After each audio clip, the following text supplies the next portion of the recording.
Sinifdə yan-yana oturduğun qız, hərdən dərsdən evə ötürdüyün qız böyüyür yavaş-yavaş. Əlin toxunanda əlini çəkir, dizin toxunanda dizini çəkir. Hərdən elə dartıb durur özünü, sanki tərəzidə özünü çəkir.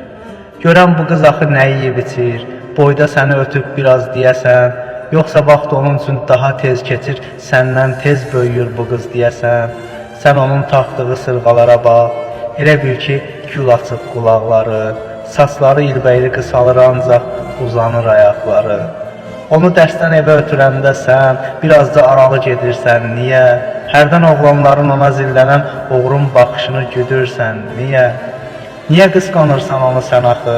Ona baxanların nədir günahı? Niyə boş-boşuna göynəyir için? O qızın heç bundan xəbəri varmı? Ona söz deməyə çatmırsa gücün, onu qorumağa gücün çatarmı? Bəsdir daha susdum, vaxt da daralıb, az qalıb məktəbi bitirməyə də, ondan ayrılmağa daha az qalıb, onu həmişəli itirməyə də. Yuxuna girəcək bu qız soralar, yuxudan dəri tək oyanacaqsan, bir gün bir oğlanla onu qol-qola görəndə diksinib dayanacaqsan. Yox, hələ vaxtım var, küçə uzundur, yaxınlaş bu qızın yapış qolundan, daha sonrasını mən yazmıram, yox. Sonrası sənlikdir, ay qorxaq oğlan.